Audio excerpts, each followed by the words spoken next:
tal? ¿Cómo están? Dios les bendiga.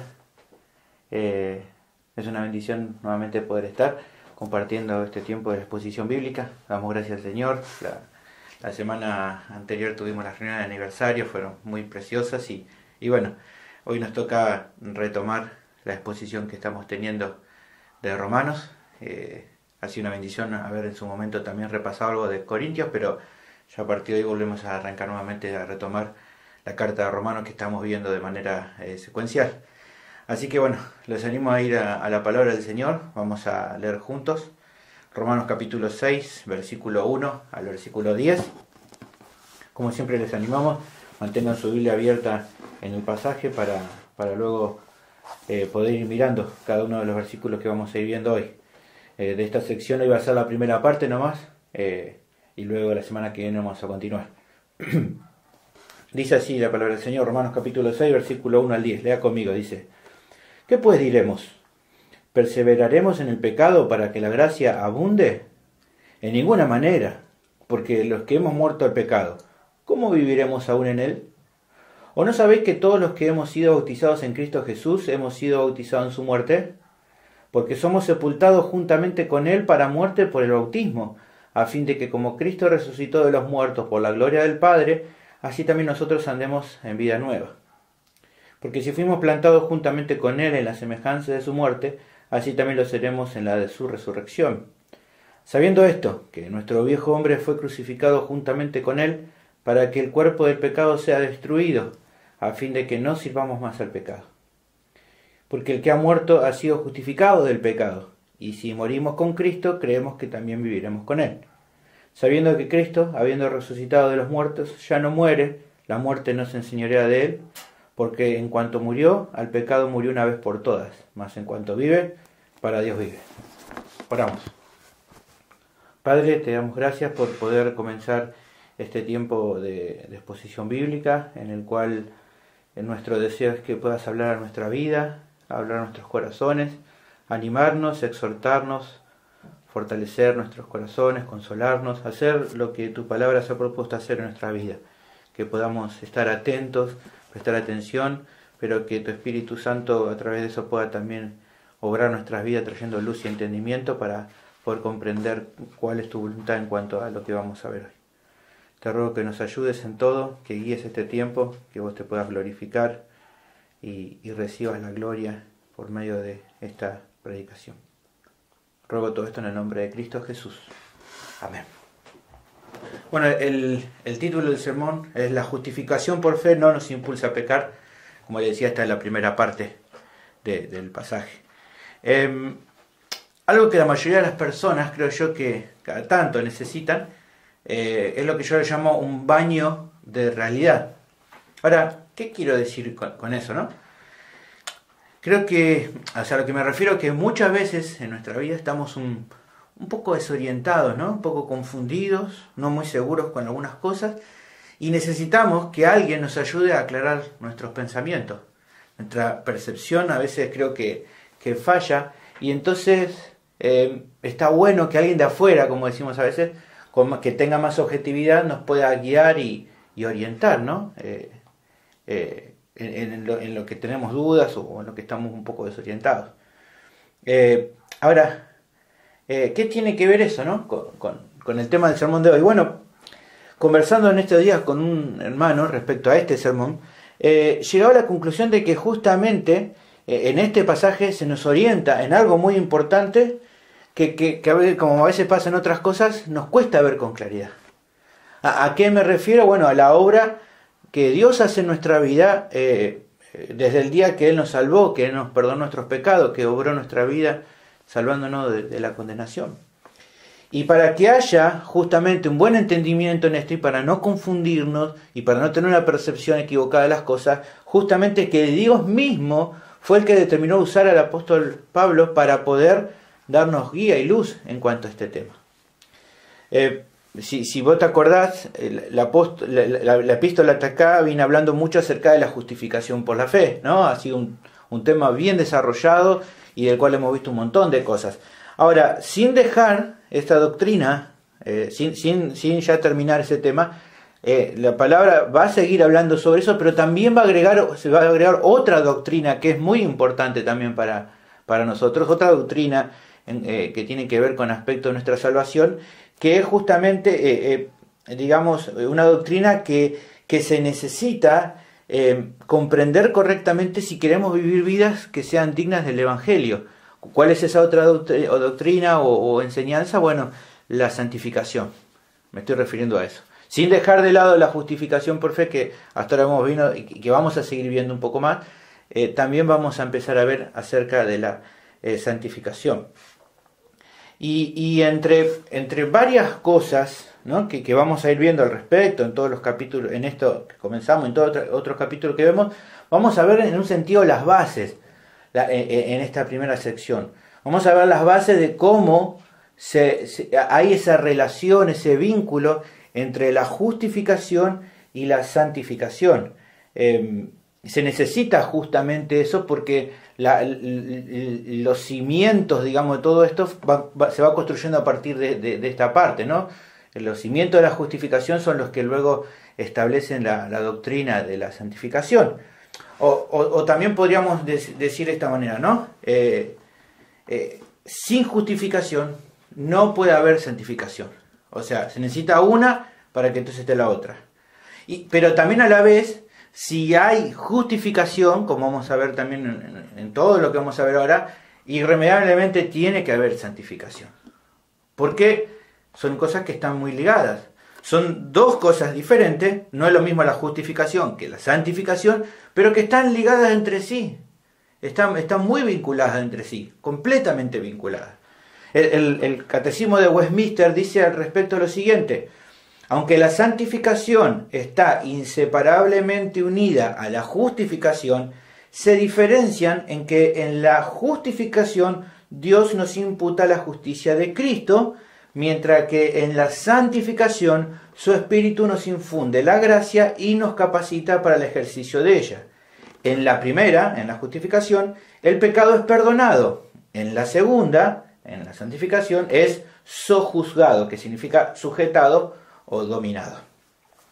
Ahora bien, creo que es muy importante que prestemos mucha atención, que prestes mucha atención al texto de hoy, porque estoy seguro de que justamente te va a ayudar a entender muchas cosas que tal vez las entendías, pero que no le habías como prestado tanto énfasis, o tal vez te habías olvidado un poco. Como sea que pase en tu caso, creo que va a ser de mucha edificación para tu vida, que hoy me sigas, porque creo que Dios va a hablar mucho a tu vida, así como lo hizo en su momento con los romanos. El tema entonces del sermón, digamos que está aquí, este tema, es el siguiente: la justificación por medio de la fe sola, o sea, la justificación por fe sola, no conduce a que un creyente practique el pecado, sino todo lo contrario. La justificación por medio de la fe no conduce a que un creyente practique el pecado, sino todo lo contrario. Ahora, si no lo conduce a que peque, ¿a qué lo conduce? Bueno, el pasaje aquí presenta 3 etapas de cuál es la obra que va haciendo en el creyente, de la cual solamente por razones de tiempo íbamos a ver la primera. Así que ese es el tema que está establecido, del cual vamos a hablar hoy y que te animo a seguirme. Dijimos entonces que está esto en 3 etapas, ¿no?, de lo que va pasando a partir de la obra de justificación. La primera la tenemos del versículo 1 al versículo 4, que es donde nos vamos a parar hoy para revisar. La justificación por fe deja el pecado sin la posibilidad de condenar al creyente. La justificación por la fe deja el pecado sin posibilidad de condenar al creyente. Eso es lo primero que vamos a ver en el día de hoy. Así que te animo a seguirme, estate atento ahí con tu Biblia, con tu anotador, con todo lo que tengas a mano, porque hay muchas cosas interesantísimas para ver en el día de hoy, que seguro que Dios va a obrar y va a hablar a tu corazón. El pasaje comienza con un par de preguntas que se relacionan bastante con lo que viene diciendo anteriormente el texto. Dice aquí versículo 1, ¿qué pues diremos? ¿Perseveraremos en el pecado para que la gracia abunde? En ninguna manera. Ahora, te decía que estaba esto muy ligado a lo que se venía diciendo anteriormente, y bueno, deberíamos hacer un pequeño repaso de lo que vimos anteriormente. Anteriormente, si vos tenés ahí tu Biblia, solo un par de versículos atrás, en el versículo 20 del capítulo 5, se dijo que cuando el pecado abundó, sobreabundó la gracia. Dice, pero la ley se introdujo para que el pecado abundase, mas cuando el pecado abundó, sobreabundó la gracia. Esto se mencionaba respecto a considerar que aunque la ley revelaba de una forma más fuerte lo pecador que es cada ser humano, nos mostraba con más claridad la maldad que hay en nuestra vida, así como eso es tan cierto, la gracia salvadora derramada por el Señor fue mucho más impresionante. Así como la ley nos muestra lo terriblemente pecadores que soy, en la gracia se revela la impresionante bondad de Dios en perdonar todos nuestros pecados. Eso es lo que estuvimos viendo en su momento.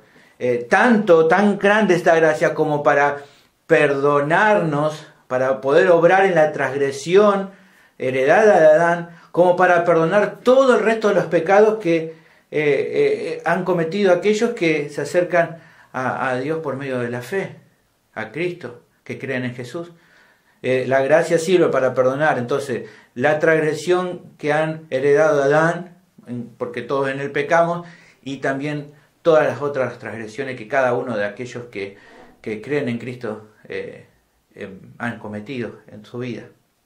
En Romanos capítulo 4, versículo 22 al 24, se habla un poco de esto, por el cual también su fe le fue contada por justicia, hablando de Abraham, y no solamente con respecto a él se escribió que le fue contada la justicia, hablando aquí de la justificación, sino también con respecto a nosotros, a quienes ha de ser contada, esto es, a los que creemos en el que levantó de los muertos a Jesús, Señor nuestro. Está hablando ahí de que todos los que han creído en Jesús han recibido, evidentemente, esta justificación. Y fíjense que dice, versículo 16, capítulo 5, que lo habíamos visto hace un tiempo atrás, y con el don no sucede como en el caso de aquel uno que pecó, está hablando de Adán, porque ciertamente el juicio vino a causa de un solo pecado para condenación, pero el don vino a causa de muchas transgresiones para justificación. No solamente hemos recibido el perdón por la transgresión de Adán, sino por cada una de nuestras transgresiones a la ley de Dios, al carácter de Dios. Así de inmensurable, hermanos, es la obra de Dios en haber hecho esto. Ahora, habiendo recordado esto, es que entonces se presentan las dudas que plantean este primer versículo y luego responden el segundo, y que podría mencionarse así. Bueno, ¿qué podemos pensar acerca de lo que se ha expresado antes? ¿Vamos a continuar pecando como antes de ser justificado para que entonces la gracia siga abundando? Esa es la pregunta que está haciendo aquí en un sentido, ¿no? ¿Vamos a seguir entonces pecando porque así entonces se va a mostrar más la gracia de Dios? Ahora, ¿no? Esta pregunta suena como medio rara, ¿no? El punto de vista, tal vez a la cual ha llevado a esta conclusión que se hace en forma de pregunta, podría ser la siguiente. A ver, si mis pecados, yo te lo escribí así, mira, si mis pecados han mostrado lo grande que es Dios, lo más lógico entonces es mantener una vida continua en rebeldía a los mandamientos de Dios, así se glorifica mucho más en seguir perdonándome. Alguien podría pensar de esa manera. Si Dios entonces muestra lo grande que es su gracia en haber perdonado todo lo que yo hago, entonces yo sigo pecando normalmente, porque entonces eso muestra qué bondadoso que es Él. Sería lo más lógico, diría alguien. Ahora, la respuesta la tenemos, comienzo del versículo 2, que aquí nuestro Reina Valera traduce en ninguna manera, pero me gusta más la traducción que hace de Biblia de las Américas, poniéndole signo de exclamación, y que dice, de ningún modo, ¿no? Es como más fuerte. Creo que le hace más justicia al pasaje y a la respuesta. De ningún modo. La contestación en esta parte ya ha sido utilizada por el apóstol, ya lo vimos en anterior capítulo, por ejemplo en capítulo 3, versículo 4, ya se ha utilizado esta forma de hablar, este megenoito, ¿no? Una forma enfática. Tal vez algunos consideran que es la forma más enfática para negar algo en todo el Nuevo Testamento. Es la forma más dura. Es como que aquí se nos estaría diciendo, no, a nuestro tiempo, ni a palo. ¿No? Como si nosotros dijéramos, cuando decimos así, nada que ver, ni a palo. Estaría diciendo aquí, olvídense de esto, porque esto es una conclusión horrenda. Esto nada que ver. Si alguien llega a este tipo de conclusión, pero nada que ver. Y nada que ver de que con lo que yo estoy enseñando se pueda llegar a esa conclusión. Nada que ver, ni a palo.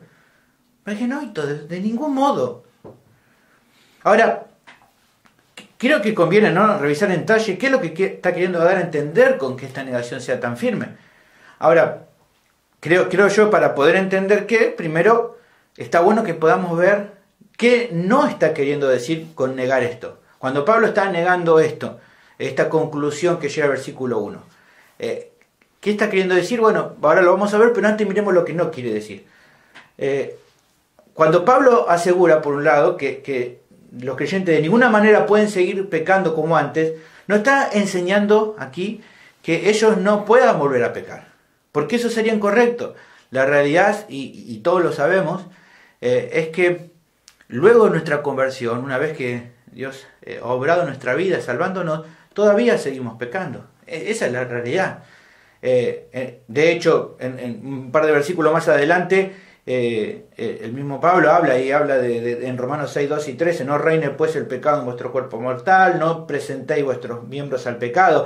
Evidentemente, si nos está mandando eso es porque está claramente la posibilidad de hacerlo, y de hecho lo hacemos, y de hecho Él anima a que no vayamos avanzando en eso, sino que por el contrario actuemos de la manera que Dios quiere. Entonces, evidentemente, luego de conocer al Señor, todavía seguimos pecando. Entonces, cuando Él dice de ninguna manera, nos está refiriendo a que no volvamos a pecar, porque eso no sería cierto y no sería correcto. Tampoco le está sugiriendo, entendamos esto, que luego de haber sido justificado, una vez que han sido perdonados todos nuestros pecados, podamos considerar a los pecados posteriores luego de que Dios nos salve, poder considerarlo como en una escala más inferior. Como decir, bueno, ya esto ya no es pecado, sino que son fallas, son errores. No es lo mismo que pecado, porque si Dios ya perdonó todo, entonces no está hablando de que todavía seguimos pecando, sino que fallamos. Alguien puede pensar así, bueno, esto también es un error. Esto también. Este error doctrinal, de hecho, lleva a algunos a pensar que al recibir el perdón completo de sus pecados ya no pecan más, lo cual evidentemente es una muy mala interpretación de las Escrituras. Y no solo que es una muy mala interpretación de las Escrituras, sino que también es muy peligroso porque puede llegar a rebajar, ¿no?, el hecho de considerar que lo que estás haciendo es pecado y te tenés que arrepentir. Si yo pienso ya que es una falla, que es un error, que es un traspié y le pongo un montón de nombres y no le pongo que es pecado, puedo estar entonces no tratando el pecado como se debe. El apóstol Juan hablaba al respecto y dejaba en claro, si decimos que no tenemos pecado, nos engañamos a nosotros mismos y la verdad no está en nosotros. Él ahí se encarga de hablar y explicar en cuanto a que los creyentes sí siguen pecando. Así que eso también hay que cuidarse. Y también evidentemente he conocido casos de personas que al pensar de una manera incorrecta en cuanto a lo que está diciendo aquí Pablo, a veces empiezan a declarar o enseguida a juzgar a personas que son creyentes genuinos, pero que tal vez ocasionalmente vuelven a pecar y los tratan de no salvos porque supuestamente han cometido tal o cual pecado. Y en vez de considerar que tal vez todavía están en proceso o que necesitan cambiar algo, dicen, no, ustedes no son salvos porque no pueden volver a pecar. Lo cual es también algo tremendo y horrible, ¿no? Que Dios nos guarde de estas desviaciones doctrinales. A veces uno lo escucha y se espanta porque no tiene nada que ver con lo que la Escritura enseña. Ahora bien, ¿no? Entonces quedó claro qué es lo que no está enseñando. Creo que ahora estaría bueno poder hablar de lo que sí está enseñando. Bueno, para poder entender correctamente, interpretar correctamente esto, creo que hay una clave aquí en esto que leímos, que está en el versículo 1 y que es un verbo, que es el verbo perseverar. O sea, tenemos que ver qué significa este verbo. Aquí el término, el original para perseverar, que es el término epimeno, daba la idea de continuar en algo, de persistir con insistencia, de permanecer. Esta es la idea de perseverar. Por ejemplo, ¿no?, en Juan capítulo 8, versículo 7 encontramos aquí epimeno, en otro contexto, pero que nos da una idea, ¿no? Fíjense aquí los que estaban contendiendo contra el Señor Jesús no lo molestaban y querían no molestarlo y le preguntaban por qué no le respondía y le seguían preguntando, y ahí utilizan esta idea, ¿no? Y como insistieran en preguntarle, Jesús se enderezó y le dijo, el que vosotros estéis sin pecado sea el primero en arrojar la piedra contra ella. Aquí el verbo es, insistieran, es epimeno, o sea, es seguían hinchando, ¿no? Es como continuar con persistencia, con insistencia. A veces también se utilizaba esta palabra para hablar acerca de alguien que se proponía a vivir en cierto lugar y que ahí establecía su morada permanente. Ahí, esta también sería una forma de ver este verbo. O sea que lo que aquí se está refiriendo el pasaje en esta sección no es el hecho de que si un creyente puede volver a pecar ocasionalmente, ya vimos recién que eso es posible, sino el hecho de que ese hecho de que si un cristiano puede permanecer de forma voluntaria, consciente, de una forma continua, como un patrón de vida, así con regularidad, en un patrón de vida pecaminoso, si eso puede ser cierto. En este caso en particular, tal vez pensando, como dice aquí, de que, bueno, como la gracia abunda mucho más cuando peco, entonces, bueno, sigo pecando para que Dios siga mostrando su gloria en perdonarme, ¿no? Su gracia. Tal vez por ese pensamiento pensarlo, o tal vez por otros tipos de justificaciones y que muestra una forma de vivir, de perseverar en el pecado. ¿Eso es posible? ¿Eso puede ser posible? Bueno, ahí está la respuesta. De ninguna manera. Eso no puede ser posible. Y es por eso que se refuta, evidentemente, eso no puede ser posible, no podemos usar la justificación por la fe para entonces justificar, ya sea de esta manera, con este argumento o con cualquier otro. No podemos usar la justificación por fe para pensar o justificar o excusarnos de seguir perseverando en el pecado, con un patrón de vida pecaminoso. Evidentemente la justificación por gracia no justifica eso, por lo tanto, aquí lo que está haciendo el pasaje es refutar este tipo de ideas. La justificación por gracia no impulsa, no conduce, no es excusa para que alguien siga perseverando en el pecado. No es todo lo contrario. No está avalando eso la justificación por fe. Eso es justamente el asunto principal de toda esta sección y lo que el apóstol va a explicar con más detalle. La doctrina de la justificación por fe no conduce a ningún creyente genuino a que pueda seguir practicando el pecado con normalidad, sino que justamente es todo lo contrario. El pastor John MacArthur, respecto a esto, ¿no?, remarca lo siguiente: la sugerencia misma de que el pecado podría de alguna manera concebible y viable agradar y glorificar a Dios era completamente aborrecible para Pablo. Su falsedad es casi evidente en sí misma y por eso no tiene dignidad suficiente para recibir una refutación detallada. Lo único que merece es la más firme condenación. Ahora, pero en todo esto se puede hacer también una pregunta muy interesante. Si el apóstol no piensa para nada en esta conclusión de que se pueda llegar a esta conclusión con su enseñanza, ¿por qué la menciona? ¿Por qué lo hace? Si no tiene nada que ver con su predicación, ¿cuál es el propósito de mencionar esta conclusión errada? ¿Cuál es el sentido de expresarlo? Bueno, si repasamos, ¿no?, la carta, vamos a notar primero que esta forma de escribir, ¿no?, en la cual se está presentando un argumento y luego negarlo, se le llamaba diatriba, ¿no? Y era una forma como de crear un contendiente imaginario que planteaba algo y después se respondía a ese error o a ese argumento. Esto, por ejemplo, lo utilizó en Romanos capítulo 3, versículo 8, ¿no? Y en toda esa sección lo utiliza. Ahí en ese caso él lo utilizaba, por ejemplo, para aclarar dudas en cuanto a lo que él predicaba y que así los hermanos no malinterpretaran su palabra, ¿no? Se recuerdan que cuando lo habíamos visto, mencionábamos que había personas en el contexto de Pablo que estaban todo el tiempo queriendo calumniarlo y diciendo cosas o acusándolo de cosas que él no enseñaba. Entonces ahí él utilizaba esta forma de hablar. Ahora, en este caso en particular, yo no creo que la meta sea la misma. No creo que la idea es intentar refutar y defenderse de las acusaciones que planteaban para entonces aclarar a los hermanos cuál era lo que le enseñaban. No es tanto por ahí. Yo creo que lo que está queriendo así acá ahora apuntar más directamente, utiliza la diatriba, como en los otros casos, pero acá para intentar darle a entender a los hermanos en cuanto a esto que él está queriendo enseñar, que es el asunto de la justificación y la santificación, cómo se relacionan entre sí, y de lo que se vaya encargando durante todos estos capítulos. Entonces, no creo que sea puntualmente para intentar defenderse, sino para darle una enseñanza a los hermanos. Y escribirlo con el propósito también en un sentido de cuidarlo de los extremos peligrosos. Por un lado, del extremo de los legalistas, que querían intentar decirles que la justificación por la fe podía llevarlos a inducirlos a que ellos pequen como antes de conocer al Señor. Bueno, para esa clase de personas que podían como querer llevarlos al error a los romanos, él le dice: de ninguna manera. La justificación por fe no es una doctrina que busque impulsarnos a que sigamos pecando, de ninguna manera. Pero también cuidarlo del otro extremo, de personas que se iban a querer meter dentro de la congregación y a querer llevarlo a decir, bueno, como la justificación por fe, entonces es una obra como la que explica Pablo, entonces podemos seguir viviendo la vida como queremos, podemos seguir viviendo como antes vivíamos, con tal, Dios es el que se encarga de todo, ¿no? Él ya nos perdonó.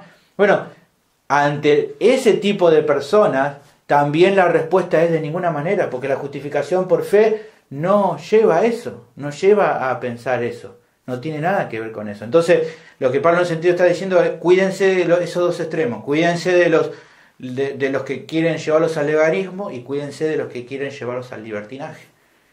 Nada que ver con lo que él está hablando entonces. Y todos los creyentes debemos cuidarnos de ambas cosas, no tanto del legalismo como del libertinaje. Ahora, a partir de esta respuesta tan contundente, es que luego da la razón de por qué esto es así, por qué de ninguna manera la justificación por fe nos lleva a que sigamos pecando. El resto del versículo 2 lo dice, porque los que hemos muerto al pecado, ¿cómo vamos a seguir viviendo en él? Ahora, es muy interesante esta afirmación, y creo yo que es importante comprender qué es lo que el apóstol está enseñando aquí, porque esto le va a dar sentido a todo lo que va a decir después. ¿Y por qué digo entender bien? Bueno, porque la pregunta que se podría hacer esto es, ¿qué quiere decir esto de que estamos muertos al pecado? ¿Qué quiere decir? Siempre nosotros escuchamos, bueno, nosotros estábamos muertos en pecados, pero acá él está hablando de otra cosa, está diciendo, nosotros estamos ahora muertos al pecado. ¿Qué quiere decir con esto? Bueno, algunos pueden decir, bueno, esto quiere decir que tal vez ahora nosotros no lo disfrutamos tanto como antes al pecado, por eso acá se dice que estamos los creyentes muertos al pecado, ¿no? Algunos piensan, bueno, en pasajes donde se muestran sobre que ahora vivir la justicia de Dios es un deleite, que ahora dejemos lo malo, sigamos lo bueno, entonces muerto al pecado tiene que ver tal vez con eso. Bueno, algunos pueden pensar eso, otros pueden estar pensando, bueno, que como ahora los creyentes hemos nacido de nuevo y estamos muertos al pecado, entonces vemos las cosas diferentes a como lo ve lo incrédulo, ¿no? Piensan en pasajes donde se habla sobre que ahora nosotros tenemos otro tipo de mentalidad, entonces eso hace que estemos muertos al pecado. Bueno, esas cosas no es que están mal, pero creo que no tienen que ver con lo que el pasaje está hablando. No es esencialmente eso lo que... No es esa la interpretación que deberíamos hacer del pasaje. La realidad es, ¿no? Que para entender bien qué quiere decir el apóstol aquí con que los creyentes no pueden perseverar en el pecado como una práctica porque están muertos al pecado, lo vamos a entender mejor revisando el contexto de lo que viene diciendo. Esto nos va a ayudar a entender mejor qué quiere decir el apóstol cuando habla de estar muertos al pecado. Ahora, hagamos memoria por un momento, por favor. ¿Qué es lo que se nos viene diciendo? En capítulo 5, por ejemplo, vimos que en Adán todos pecamos y que a causa de eso todos morimos en él. Romanos 5:12 dice, por tanto como el pecado entró al mundo por un hombre y por el pecado la muerte, así la muerte pasó a todos los hombres por cuanto todos pecaron. Eso lo estuvimos viendo en su momento. También vimos que la muerte fue la condena a causa de la primera transgresión. En Romanos 5:17, en la primera parte habla de eso. Por la transgresión de uno solo reinó la muerte. La muerte fue la condena para todos los seres humanos por ser descendencia de Adán. Y por tanto, el problema primeramente reside, dijimos, en un aspecto legal, ya que si Dios nos juzga de acuerdo a su justicia, a su carácter, a su ley, Él tiene que condenarnos, no puede pasar por alto nuestros pecados, porque eso sería que Él fuera injusto, y nada puede ser más lejano de eso. Entonces, el aspecto primero que vemos es un tema legal. Por eso es que por medio del sacrificio expiatorio de Cristo, como estuvimos viendo, Dios otorga la justicia perfecta del Hijo a los que creen en Jesús y transfiere toda la culpa, todo lo que la condena que ellos merecían al Señor en la cruz. Eso es lo que vimos un poco en cuanto a la justificación. Vimos en Romanos 4:4-6, pero al que obra no se le cuenta el salario como gracia, sino como deuda. Mas al que no obra, si no cree en aquel que justifica al impío, su fe le es contada por justicia. Como también David habla de la bienaventuranza del hombre a quien Dios atribuye justicia sin obra. Hablábamos de cómo recibimos esto, cómo se aplica esto en nuestra vida, la justicia perfecta de Cristo, y cómo Él se transfiere por medio de la fe, como hemos explicado.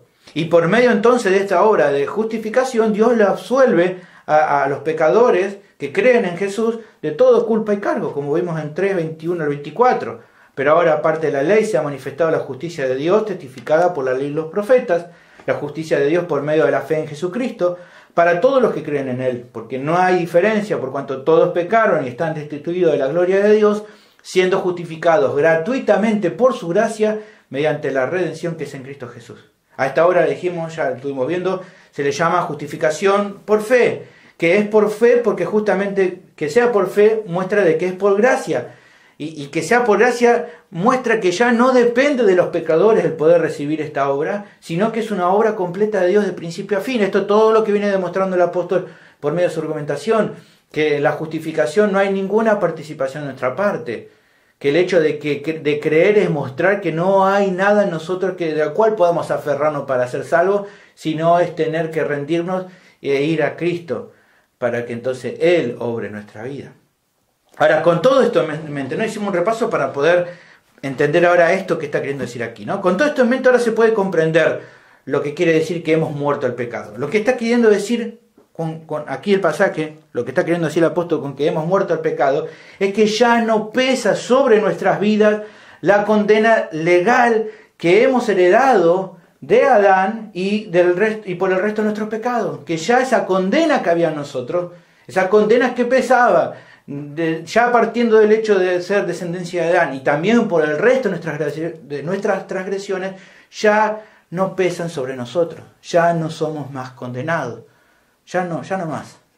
Eso es un poco lo que están marcando aquí. Hemos sido liberados completamente de cualquier demanda judicial que había sobre nosotros, porque todas ellas fueron clavadas en la cruz, y en virtud de eso, en términos legales, se pudo pagar toda la deuda que teníamos en nuestra contra.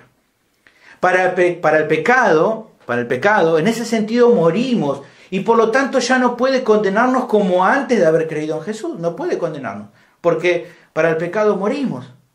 O dicho de otra forma, mis pecados merecían la muerte, y eso fue lo que legalmente ocurrió. El creyente, cada uno de los creyentes murió. Eso es lo que pasó. Ahora, tal vez a alguien le pueda sonar medio loco, ¿no? Esto que estoy diciendo, tal vez no están pensando algunos, pero pastor, la verdad que yo no morí, sino que fue Cristo el que murió por mí. La Biblia dice así, Cristo murió por mí, ¿cómo ahora me decís que yo morí? Si yo no morí, acá estoy vivito y coleando todavía. Yo no he muerto. ¿Y cómo puede ser que entonces yo haya muerto si fue Cristo el que murió por mí? Bueno, la realidad, hermano, es que es cierto. No voy a negar eso. Sería muy mal de mi parte, un error total decir que Cristo no murió por mí. Cristo murió por mí. Eso es cierto. Cristo murió por vos. Murió por los pecadores que han creído en Él. Claramente que sí. Pero ¿sabes qué? Hay más que eso para ver. Y de eso nos vamos a ocupar en un ratito en un próximo versículo. Yo sé que vos querés decir, pero entonces ¿cómo es? Bueno, dame un segundo y luego te voy a explicar bien qué quiero decir con esto, qué está queriendo decir aquí el apóstol con esto de que nosotros también morimos.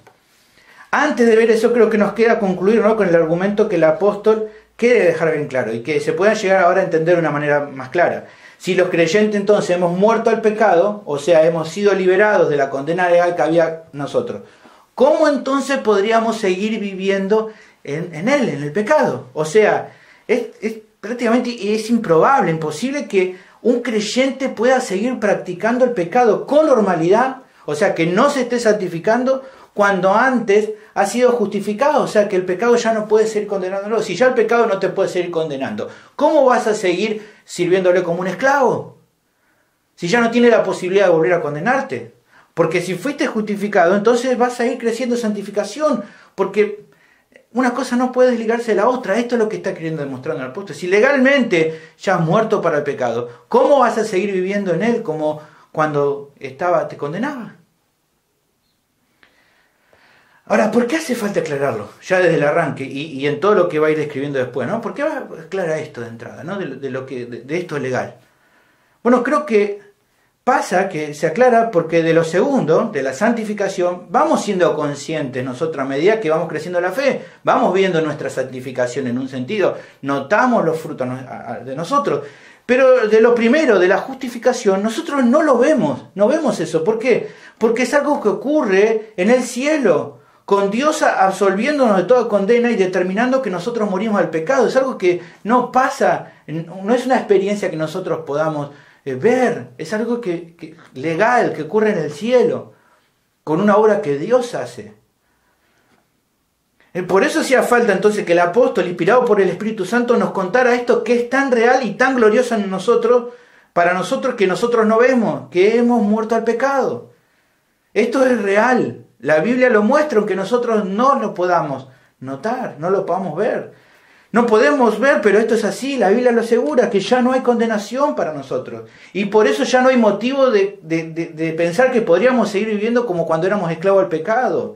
Esto es justamente aquí fíjate que el pasaje no está dando ningún mandamiento, te está diciendo lo que pasa, te está describiendo una situación, para que vos entiendas cómo funciona, para que vos sepas y veas y comprendas algo, y te des, como yo decía, ese baño de realidad, de entender qué ha hecho Dios en tu vida, cuando te salvó.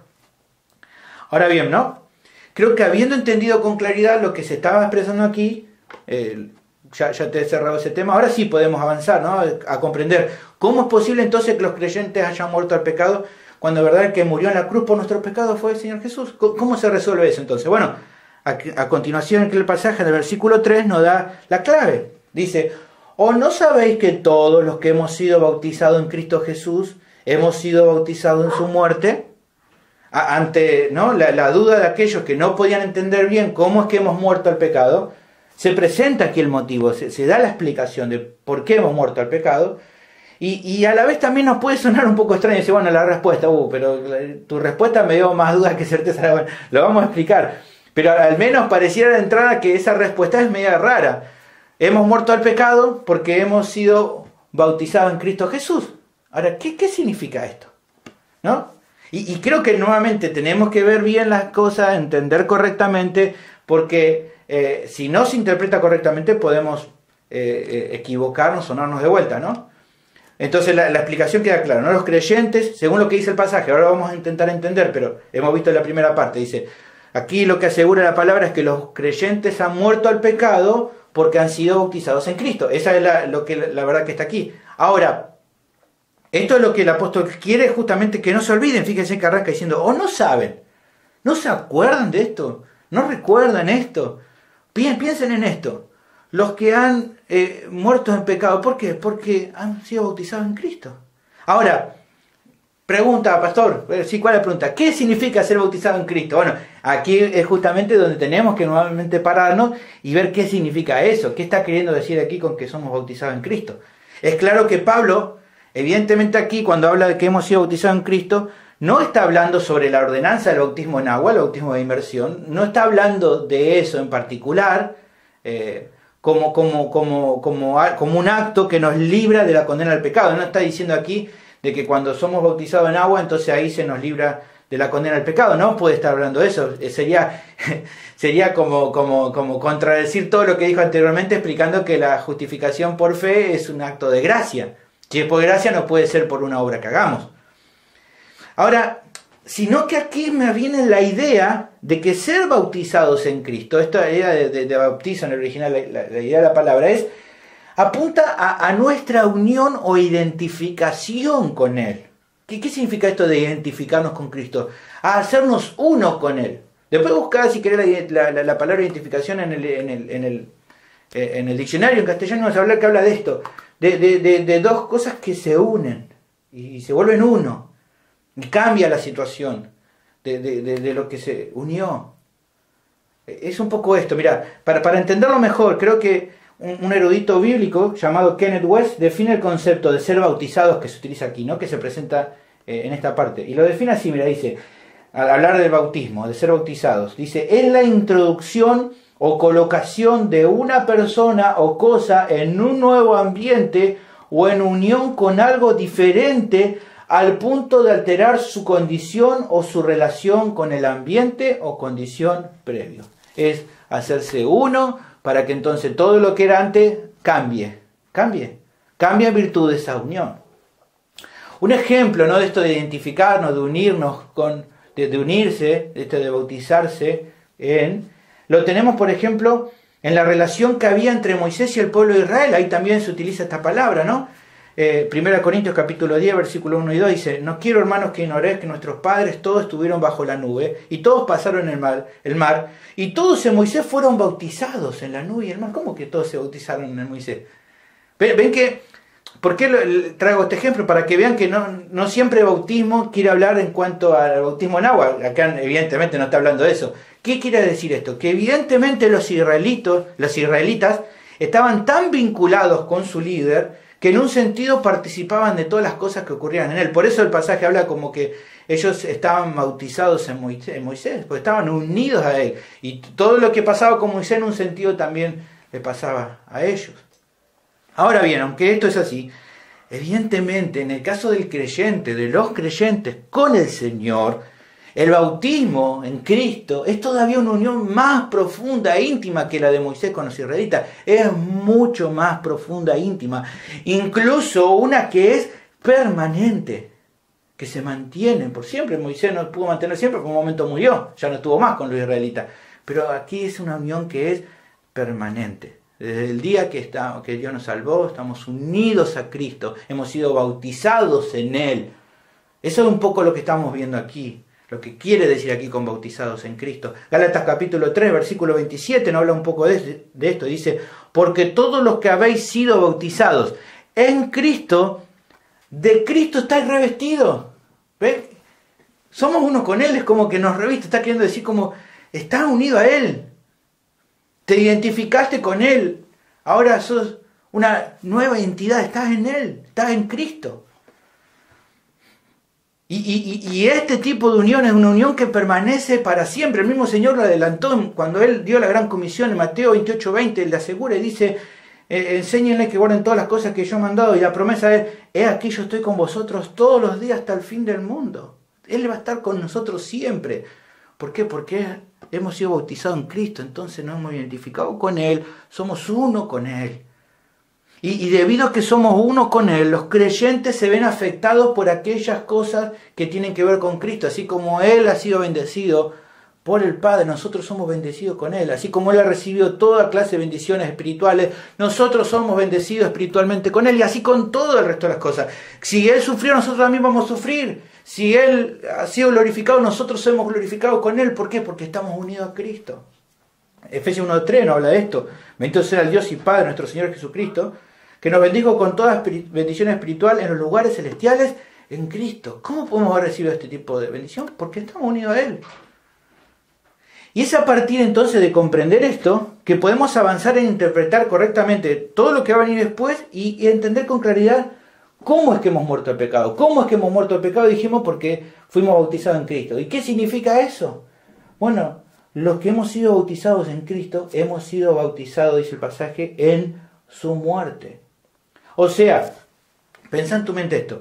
En virtud de estar unidos al Señor, cuando pusimos nuestra fe en Él, es que entonces de una manera milagrosa, que nosotros no llegamos a entender, algo milagroso y impresionante, viajamos hace 2000 años en el tiempo, viajamos aquel año, en ese momento, con Jesús y nos hicimos partícipes de su muerte.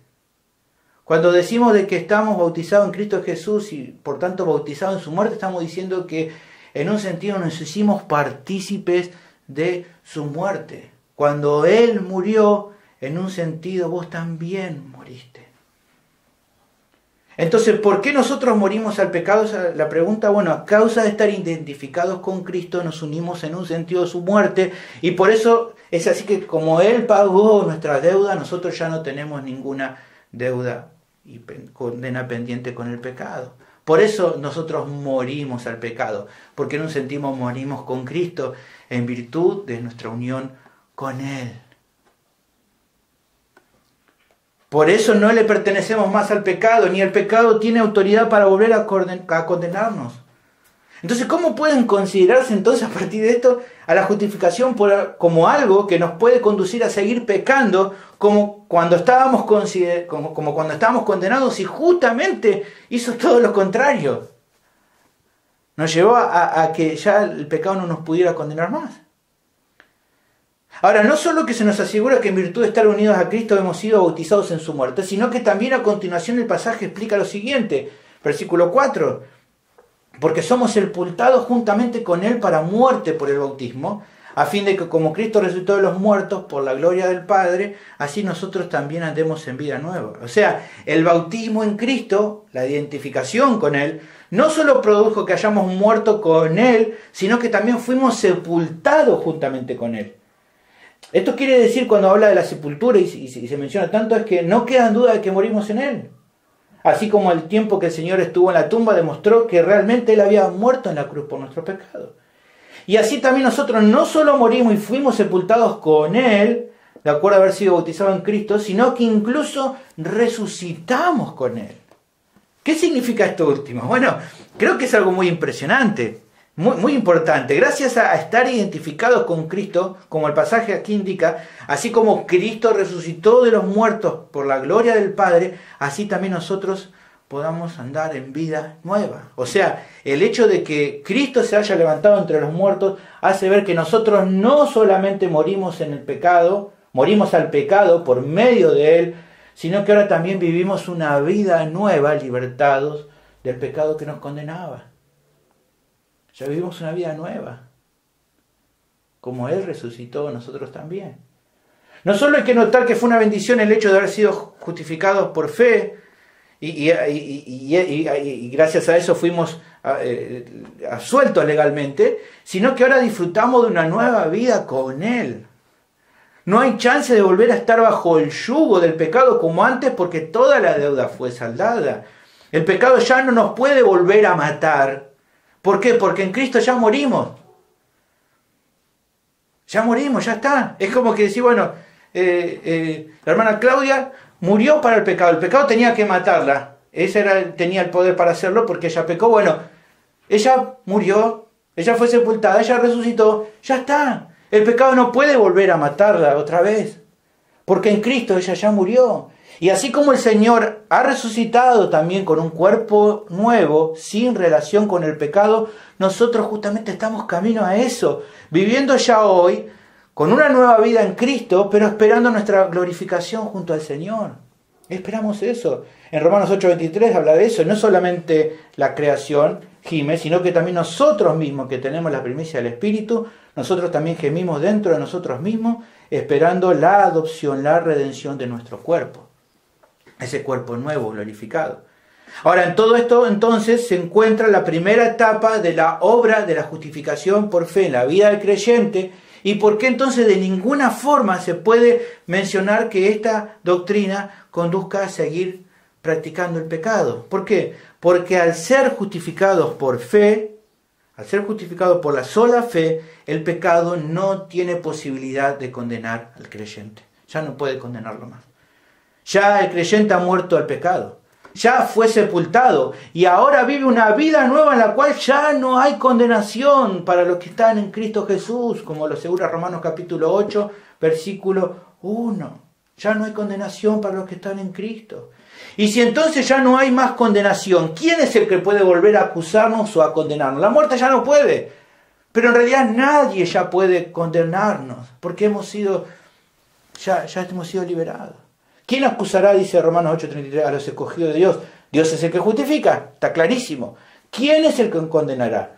Cristo es el que murió, más aún el que también resucitó, el que además está a la diestra de Dios, el que también intercede por nosotros. Y como nosotros estamos bautizados en Cristo, ya está, hermano, ya está para mí, ya está para vos. Ahora vamos a dejar para la segunda parte, ¿no?, de este sermón, seguir revisando qué fue lo que fue pasado, ¿no? Porque aquí vemos una parte, ¿no? Por medio de la justificación, ya no, el pecado no tiene posibilidad de condenarnos como antes, ya no puede. Bueno, ¿y qué más pasa? Bueno, sé que uno dice, bueno, quiero saber más. Bueno, vamos despacio, tenemos mucho tiempo para ver y vamos a verlo con tranquilidad. Pero al reflexionar, ¿no?, en todo lo que hemos visto hasta acá, creo que aparecen ciertas cosas muy importantes a considerar. Primero, como decía, ¿no?, un poquito antes, lo importante de que sea Dios mismo el que nos explique esto es interesante, ya que nosotros no lo vemos y es muy importante que Él lo describa y Él nos diga. ¿Y por qué lo digo? Bueno, Pensemos en cuanto a la salvación, ¿no? Al momento que llegamos a Cristo. Muchos pueden tener cierta certeza, ¿no? Respecto a un día puntual en el que rindieron su vida al Señor, ¿no? Hay algunos que cantan, oh, qué gran día, aquel día cuando llegaste a mi vida, y algunos piensan y se acuerdan, fue tal día y tal situación. Uno conoce personas así. Hay otros que también con sinceridad dicen, la verdad que no recuerdo bien cuándo fue ese día.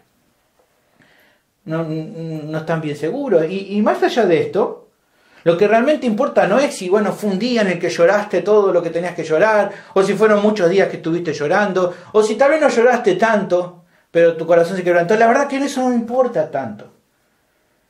No importa tanto qué fue lo que dijiste, si en ese momento alguien te hizo repetir o no una oración, si tal vez vos no oraste, si tal vez oraste en tu corazón, dónde estabas, qué estabas haciendo, en qué lugar estabas. En un sentido, tampoco en un sentido importa cuál fue el pasaje en particular que te leyeron o te mostraron. Dice, no, algunos a mí me leyeron Juan 3:16, a mí me leyeron Romanos 5:8, a mí me leyeron esto, me dijeron... Bueno, en un sentido es precioso que lo acuerde y que piense en eso, pero en un sentido no es lo más relevante todo esto. O sea, aquí voy con esto.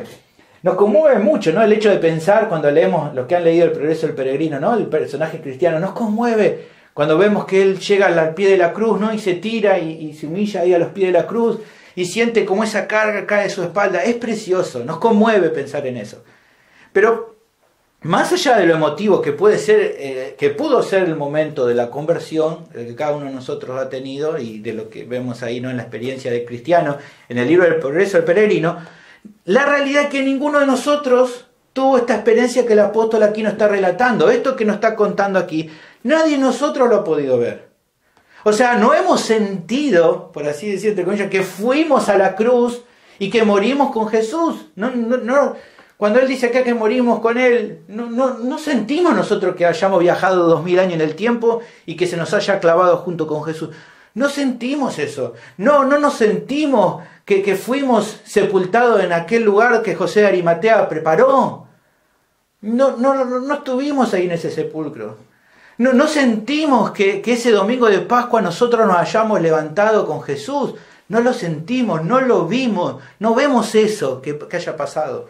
Pero por más que no hayamos visto ninguna de esas cosas, es lo que la Biblia dice que pasó. Es lo que este pasaje dice que pasó. Nosotros no lo vimos, ni lo experimentamos, pero Dios dice que es así. Ahora, ¿por qué es tan importante esto? De que la Biblia nos lo diga y que Dios nos aclare esto. Bueno, porque como antes te mencionaba, esta obra no la vemos, pero la santificación sí. Ahora, ¿y qué onda? ¿Por qué declaro esto nuevamente? Bueno, porque hay momentos en tu vida que ves muchos frutos, ¿no? Que te ves cómo estás creciendo a la imagen de Cristo. Y ahí sentís, ¿y qué decís? Sí, Señor, yo sé que he sido justificado porque veo esos cambios en mi vida. Aleluya, gloria a Dios, qué bueno, ¿no? Qué bueno, Señor. Ahora sí sé que he sido justificado porque veo cómo estoy creciendo, veo cómo estoy sirviendo, veo que todo va para adelante y entonces veo que entonces vos me has justificado. No lo vi, pero ahora lo veo en el cambio que has producido en mí.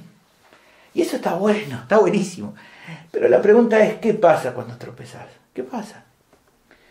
¿Qué ocurre cuando ves que fracasás en algo que haces para Él? Cuando ya lo que hacías siempre bien, de repente un día no lo hiciste bien o no funcionó bien. ¿Qué sentís cuando ves que las cosas van de mal en peor? ¿Qué te pasa? ¿Qué pasa cuando en tu mente volvés a sentirte tentado? Y cuando ves que la maldad, que todavía hay maldad en tu vida, ¿qué pensás?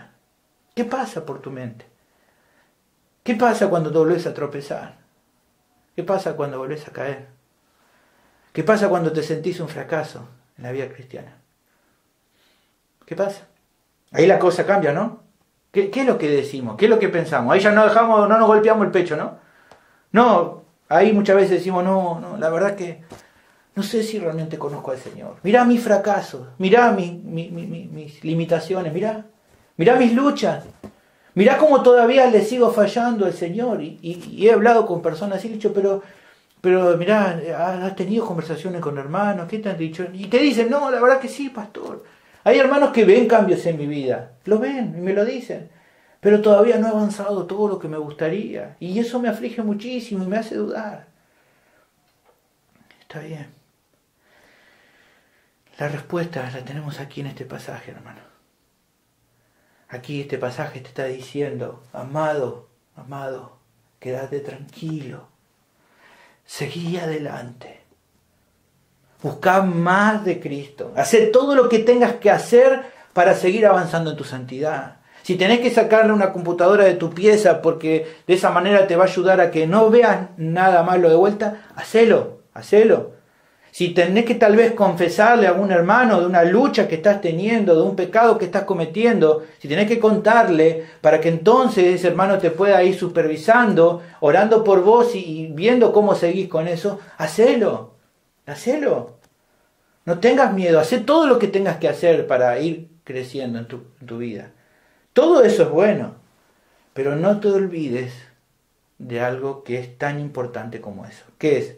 Que no sos aceptado en base a que hagas estas cosas, sino porque has sido amado por Dios.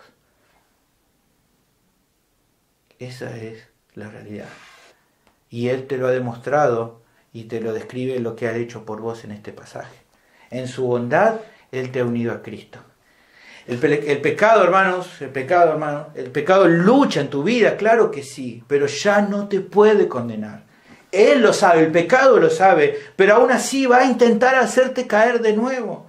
Pero la verdad es que la victoria es tuya por medio de Cristo. Dios le ha quitado la posibilidad de dominar completamente tu vida al pecado igual a como lo hacía antes. Por eso no puede volver a hacerte esclavo como antes, ni llevarte a las prácticas tan normales en las que antes te tenía envuelto. Esto me pasa a veces habiendo hablado con algunos hermanos, que veo que me cuesta, pastor, y he contado personas que me han dicho o que le han recomendado, bueno, entonces volvete al mundo. Y el profesor dice, no, ¿cómo voy a volver al mundo? Ya no puedo volver a eso. ¿Por qué no? Porque Dios ha cambiado tu vida. Porque Dios legalmente ha dicho, este pecador ya no puede ser más condenado por vos, le ha dicho el pecado. Vos no lo ves, pero esto es así porque el Señor lo dice en su palabra.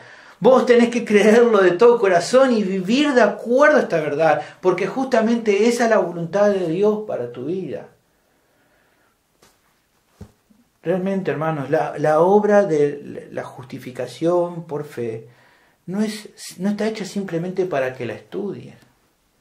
No está simplemente hecho como, no nos la dio el Señor como una joya del museo de los reformadores, hermano. No es solamente para que exaltemos o para que mostremos la enseñanza de la reforma, no es solamente para eso la justificación por la fe.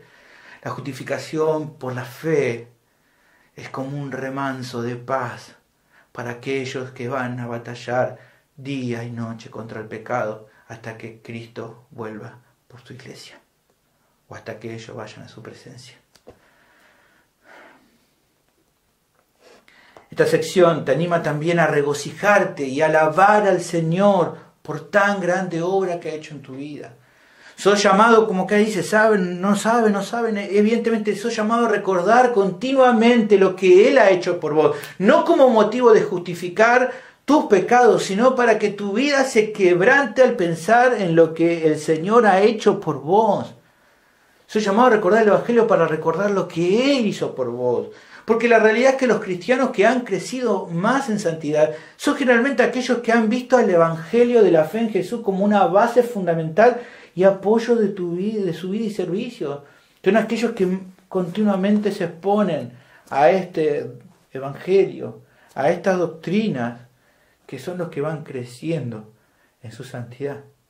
Mi pregunta es, ¿estás considerando esto? ¿Lo estás considerando diariamente para que eso quebrante tu vida? ¿Estás hablando del Evangelio a vos mismo todos los días? ¿Te lo estás predicando en estos momentos difíciles? Finalmente, esta primera parte debe animarte a reconsiderar cómo estás avanzando en tu vida. Hay personas que lamentablemente, digo yo, se han aferrado demasiado a la idea de ser justificados por gracia, por medio de la fe, y eso ellos lo toman y se liberan por medio de eso para vivir una vida cristiana supuestamente muy light, siendo indiferentes a una vida que muestre frutos verdaderos, sin compromiso con el Señor y con su obra, sin compromiso con una iglesia local. Vive la vida así, super light, porque dice, bueno, yo he sido justificado por la fe. Déjame decirte que eso es muy peligroso, porque si has sido justificado, eso no te lleva, eso te va a llevar, a que vivas una vida que honra a Dios y que se someta a su mandamiento. Un obispo llamado Handley Moore decía al respecto de esto: nosotros hemos recibido la reconciliación para que ahora podamos andar, no alejados de Dios como si hubiéramos salido de una prisión, sino con Dios como sus hijos y con su Hijo. Puesto que somos justificados, hemos de ser santos, separados del pecado, apartados para Dios, no como una mera indicación de que nuestra fe es real y que por lo tanto estamos seguros legalmente, sino porque somos justificados para este mismo propósito, para que podamos ser santos. Ahora, si esta ha sido tu experiencia de vida en todos estos años, de vivir una vida cristiana apática, religiosa, muy light en cuanto a buscar de Dios, te pido que por favor reflexiones en qué está pasando dentro tuyo. No, pero vos no me vas a decir que tengo que ser. Yo sé que, mira, yo en última instancia no importa realmente si rendirme cuenta a mí, sino entender que un día vas a estar delante del Señor, que ahí no vas a poder justificarte de nada delante de Él, porque Él conoce lo que hay en tu corazón. Por eso Él te está llamando hoy. Ahí no vas a poder excusarte de tu indolencia hacia su obra, hacia lo que Él hace realmente en el creyente. Pero todavía te lo digo no para que simplemente digas, bueno, ya está, ya fue, me voy, no, nada que ver. No es para que digas, bueno, ya dejo todas las cosas de Dios y me vuelvo al mundo porque bueno, esto es difícil. No, todo esto es para llevarte y para que entiendas que todavía hay esperanza para vos, que el Señor te está llamando hoy por medio de este pasaje a que te vuelvas con Él, para que te vuelvas a Él, para que creas de corazón y te arrepientas de tus pecados, porque su promesa es que Él hará de vos una nueva criatura. Que dejes de lado la hipocresía, la religiosidad, que dejes de lado tu tibieza espiritual y te vuelvas a Él reconociéndolo como tu Salvador. Él promete salvar a todo el que humildemente se acerca a Él. Mi pregunta es, ¿qué vas a hacer al respecto? Oremos. Padre, te doy gracias por tu palabra, que habla nuestra vida, que nos anima a entender cómo describís lo que has hecho en nuestras vidas, que esto nos fortalezca, que fortalezca a aquel que tal vez está luchando con el pecado y a veces se siente tan frustrado, que saber lo que vos hiciste por él lo anime a seguir creciendo, a seguir santificándose. Y te pido por aquel que tal vez ve que en su vida todavía no hay un fruto evidente de un cambio. Señor, que vos puedas obrar y llevarlo a la cruz, para que entonces al encontrarse con tu Hijo Jesús pueda ser libertado del pecado y pueda realmente conocer a Dios. Ruego todo esto en el nombre de Cristo Jesús.